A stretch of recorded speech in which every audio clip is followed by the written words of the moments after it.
Boom, bro.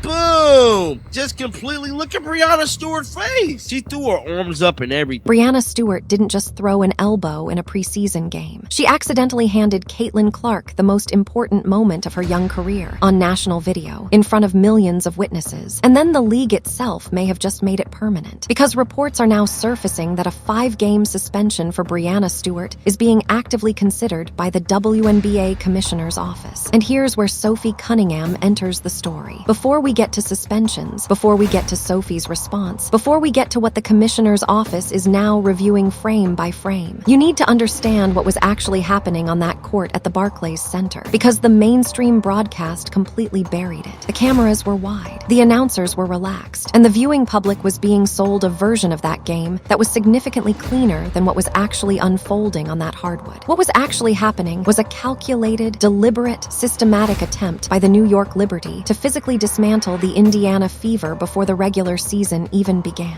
Watch how this girl is hacking Caitlin Clark. Watch this. Caitlin Clark is getting hacked. Watch.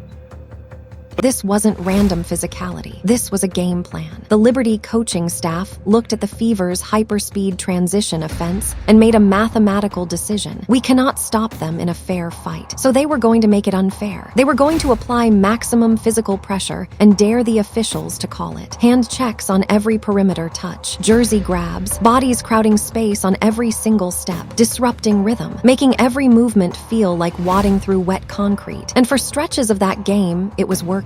Until Breanna Stewart made one decision that flipped the entire dynamic. She stepped directly into Sophie Cunningham's path. She did not set a screen. She launched her upper body forward, extended her elbow away from her torso, and drove it directly into Sophie Cunningham's chest with the full projection of her body weight behind it. As you guys can see here, just look at it. Boom, bro.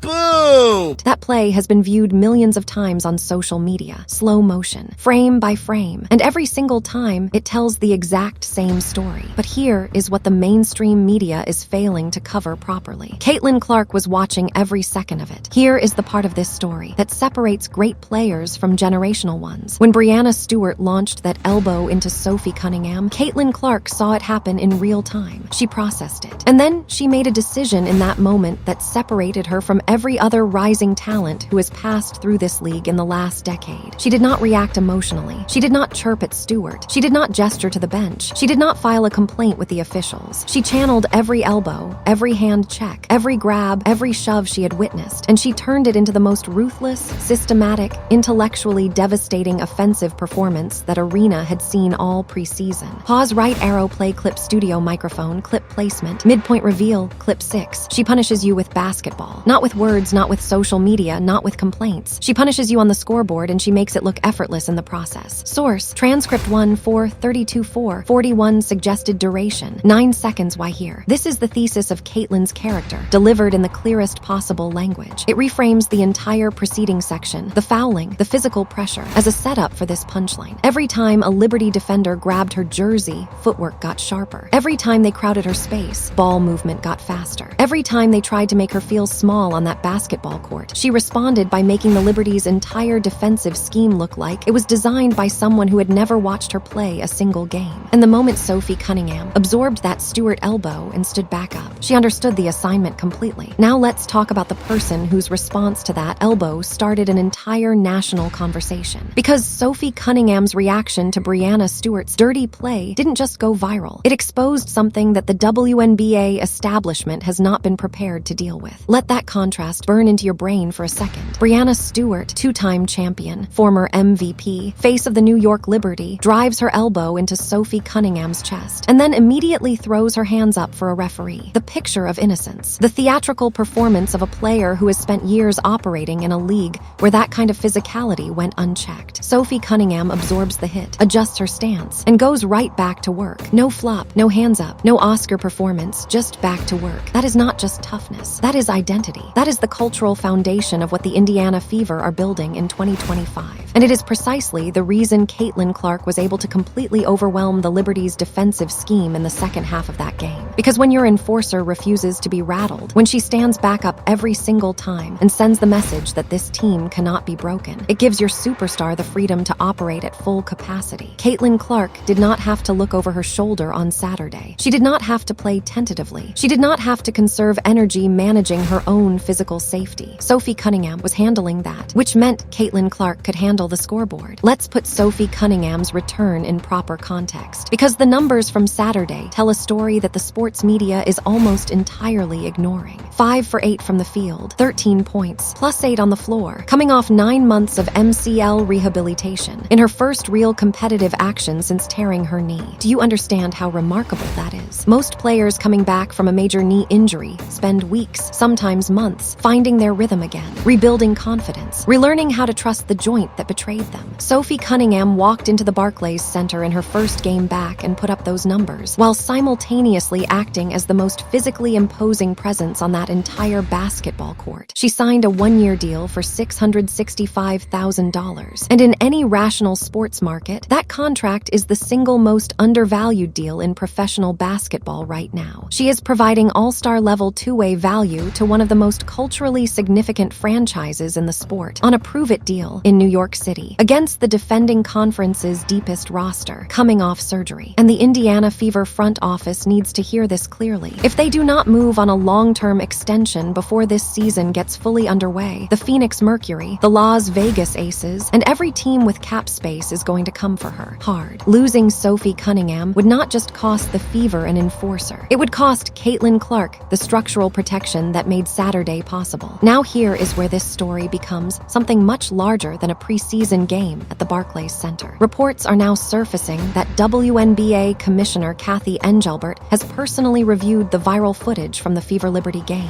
And the language being used by sources close to league operations is that she is taking the matter seriously. 5 games for the New York Liberty's most important player. At the start of the 2025 regular season, the Liberty without Stewart for 5 games lose the offensive hub that creates every open look for Breanna Stewart. They lose the high post playmaker that makes their motion offense mathematically functional. They lose the player who has historically been the answer every time the Liberty needed a bucket in a critical moment. But more importantly than any of that, if that suspension lands, Kathy Engelbert is sending a message to every single team in this league. A message so loud, so clear, and so long overdue that it will fundamentally reshape how opposing defenses approach Caitlin Clark for the remainder of her career. The message is simple. The era of physically targeting Caitlin Clark without consequence is finished. It was finished the moment she came back in 2025 with Sophie Cunningham healthy, with a year of professional experience behind her, and with the willingness to respond to physical pressure with the most brutal answer in basketball. Pure, undeniable, scoreboard-level dominance. Here is the historical reality of what just happened at the Barclays Center. There is a long tradition in professional basketball of veterans physically testing rising superstars. Jordan was tested. Kobe was tested. LeBron was tested. Every generational talent that has ever come through this sport has faced the moment where the established players decide, consciously or not, to find out if the hype is real. Last season, that test broke Caitlin Clark physically. 13 games, MCL, season over. This season, she passed it completely. Breanna Stewart, who has spent her entire career as one of the most dominant players this league has ever produced, just handed Caitlin Clark the one thing that no coach, no front office, and no marketing campaign can manufacture. A moment, a nationally discussed, league office reviewed, slow-motion frame-by-frame moment, where Caitlin Clark and the Indiana Fever looked at the best the WNBA establishment had to throw at them, and answered back with complete, total, comprehensive basketball dominance. That is not something you can spin. That is not something you can walk back. That is not something a TikTok response or a PR statement fixes. That is the kind of moment that becomes a reference point. Sophie Cunningham stood up after that elbow with surgically repaired knee and demanded work. Caitlin Clark watched her do it, and then destroyed an entire narrative in response. Breanna Stewart started something on Saturday that she cannot finish. The viral clip is out. The league review is active. The potential suspension is real. The national conversation about physical play and officiating standards in the WNBA has been reignited. All of it triggered by one elbow, one theatrical hand raise, and one catastrophically miscalculated decision to test Caitlin Clark one more time. The season hasn't even started yet, and the league already knows. Everything just changed. Drop your thoughts in the comments right now. Does Breanna Stewart deserve that 5-game suspension? Does Kathy Engelbert make the move? And on a scale of 1 to 10, how terrified is every team in the WNBA of this Indiana Fever roster right now? Hit subscribe, hit the bell, because after everything that went down at the Barclays Center, you cannot afford to miss what comes next.